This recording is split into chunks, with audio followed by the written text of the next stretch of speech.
Hello guys, this is Shahzad Bhatt, a certified personal trainer, a certified nutritionist. So guys, कैसे हैं आप सब? मैं उम्मीद करता हूँ बड़े बेहतरीन होंगे। इस टाइम पे मौसम यार बहुत ही ज़्यादा खूबसूरत हो गया, सर्दियाँ आने को हैं और ठंडी ठंडी हल्की सी हवा चल रही है, अभी भी बारिश हुई है। सो दैट्स वाई मैंने वो उधर शेड के नीचे जाके अपने सारा सेटअप किया, वहीं पे जाके मैंने चेस्ट एंड शोल्डर्स का वर्कआउट किया। अगर आप चाहते हैं डेली बेसिस के होम बेस्ड वर्कआउट्स देखना तो भाई के चैनल को सब्सक्राइब कर लें, क्योंकि मैं एक कंप्लीट ट्रांसफॉर्मेशन करने वाला हूँ। कई लोग मुझे ऐसा इवन कहते हैं कि आप तो भाई जिम में पूरे 24 घंटे रहते हैं इसलिए आप फिट हैं। तो यार लोग ये समझते हैं कि भाईजान अगर आई एम अ कोच तो मैं पूरे दिन जिम में एक्सरसाइज करता हूँ। यार इतना टाइम नहीं होता, लिटरली 1 घंटा तकरीबन मिलता है, उसके अंदर भी अपनी ट्रेनिंग करवानी होती है। और साथ में अगर कोई इत्तफाकन कोई स्टूडेंट अपनी स्लॉट के अलावा आ जाए तो उसको भी देखना होता है, तो बड़ा मुश्किल होता है मैनेज करना। लेकिन मैं अब आप लोगों को सिर्फ और सिर्फ होम बेस्ड एक्सरसाइजेस करके आपके साथ ही मैं ट्रांसफॉर्म पूरा होऊंगा। ऑब्वियसली मैं अभी भी ट्रांसफॉर्म हूँ, सिंगल डिजिट फैट परसेंटेज पे, मेरे एब्स भी पूरे हैं, बॉडी की पूरी जो मसल्स हैं उनकी विजिबिलिटी है मेरी। लेकिन मैं अपनी फैट परसेंटेज को यहाँ से मज़ीद और ड्रॉप करूँगा। यार बेसिकली मेरे से एक क्वेश्चन बहुत बार पूछा जाता है कि फ़ैट लॉस किस तरह से किया जाए। और देखिए मोस्टली लोग बैठने वाला काम करते हैं, उसके अलावा आपकी ईटिंग हैबिट्स होती हैं जिनकी वजह से आपका टोन बढ़ जाती है, आपका पेट बढ़ जाता है। बेसिकली लोग इससे परेशान भी हैं, लेकिन ज़्यादातर लोगों को हल नहीं पता होता। वो फिर कोशिश करते हैं स्पॉट रिडक्शन करने की। यानी कि स्पॉट रिडक्शन ऐसी चीज़ होती है, जैसे अगर मैं एग्जांपल आपको देता हूँ कि मैंने अगर चेस्ट के अराउंड जो फैट है उसको कम करना है, तो मैं अगर खाली बेंच प्रेस या चेस्ट की एक्सरसाइजेस करना स्टार्ट कर दूं ये सोचते हुए कि मेरे जो चेस्ट के आले दुआले यानी कि आसपास का जो फैट है वो इस्तेमाल हो जाए, ठीक है। लेकिन this is called spot reduction, यानी कि एक स्पॉट से आप रिड्यूस करें, तो ऐसा पॉसिबल नहीं है। 2023 चल रहा है, अब जैसे जैसे एडवांसमेंट्स आती जा रही हैं, टेक्नोलॉजी बढ़ती जा रही है, उसी तरह से फिटनेस लाइन के अंदर भी एज सच इम्प्रूवमेंट्स आ रही हैं। सो दैट्स वाई हमें ये चीज़ सोचनी चाहिए, हमें एडवांसमेंट्स के साथ चलना चाहिए। अपने दिमागों में हमें इस चीज़ को डाल लेना चाहिए कि भाईजान मेहनत के अलावा इसका कोई हल नहीं है। और सबसे पहली चीज़ आपकी न्यूट्रिशन, इसमें आपको मेहनत करनी पड़ेगी ऑब्वियसली न्यूट्रिशन पे। कि अगर आप ये सोचते रहें, या अगर मैं हूँ फॉर एग्जांपल, मैं अगर पूरा दिन यहाँ पे एक्सरसाइज करता रहूँ, 10-10 घंटे एक्सरसाइज करता रहूँ, 2-2 घंटे में अगर कार्डियो करता रहूँ, और मैं ये सोचूं कि मेरा जो फैट है जी वो चला जाएगा, जबकि मैं अपनी डाइट में अपनी मेंटेनेंस से 1000 या 1500 कैलोरीज अगर ज़्यादा ले रहा हूँ, तो इससे कोई भी फर्क नहीं पड़ने वाला।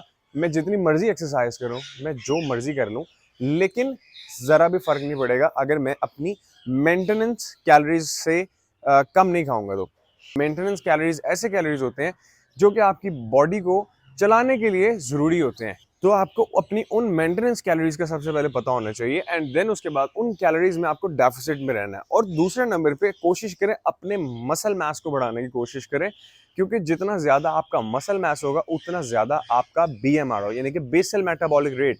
बेसिकली ये वही आपके, जिस तरह से मैंने आपको बताया भी कि रेस्टिंग स्टेट में भी इवन होंगे तो भी आपकी बॉडी कुछ कैलोरीज को बर्न कर रही होगी। और ये रिसर्च में देखा गया है कि जिन लोगों का मसल मास ज्यादा होता है वो अर्ली बेसिस पे 100 टू 120 कैलोरीज बर्न करते हैं।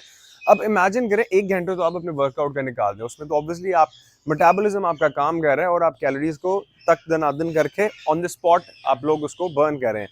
लेकिन what if you are on resting state and your body is constantly burning fats और बर्निंग कैलोरीज, तो ये आपका बेसिकली काम करता है BMR, your basal metabolic rate. So try to understand कि आप लोगों को अपने बीएमआर को बढ़ाना है, ना कि सिर्फ आप ऑन द स्पॉट सिर्फ कार्डियो ही कार्डियो करते रहें कि मैं कुछ कैलोरीज बर्न कर लूँ। हाँ, you are going to burn some calories, लेकिन वो आर्जी तौर पे। लेकिन जब आप रेस्टिंग स्टेट में होंगे तब आप फैट लॉस नहीं कर रहे होंगे, ठीक है।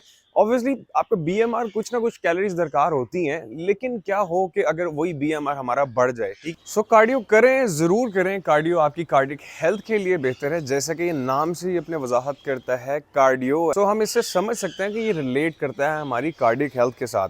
सो कोशिश करें यार कार्डियो करें, लेकिन उससे पहले प्रायोरिटाइज करें अपनी हाइपरट्रॉफी को, मसल ट्रेनिंग को, यानी कि मस्कुलर रेजिस्टेंस को।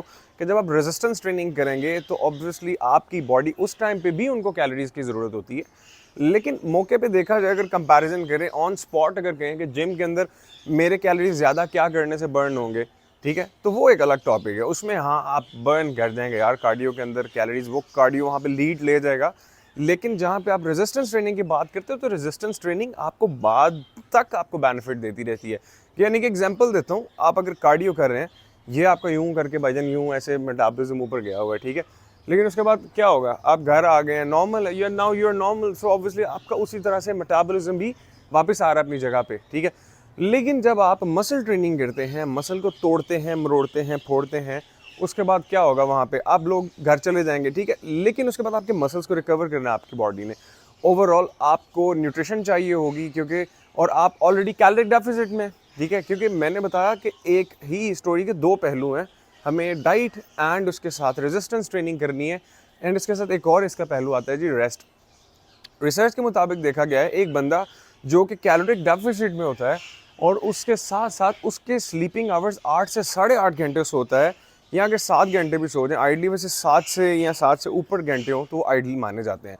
तो अगर कोई बंदा इस तरह से कर रहा हो तो उसके फैट लॉस में बहुत ज़्यादा उसको हेल्प होती है, और ये रियलिटी है। आप जब रेस्ट करते हैं आपकी बॉडी ग्रोथ हार्मोन प्रोड्यूस करती है, उसके साथ बहुत सारी ऐसी आपकी फंक्शनिंग हो रही होती है अंदर, आपका मेटाबॉलिज्म ऑब्वियसली उससे बूस्ट अप होगा, आप ग्रोथ हार्मोन प्रोड्यूस करेंगे, फिर मेल्स हो आपका टेस्टोस्टेरोन बढ़ेगा, तो ये सारी चीज़ें ऐसी, आपका स्ट्रेस मैनेज होगा।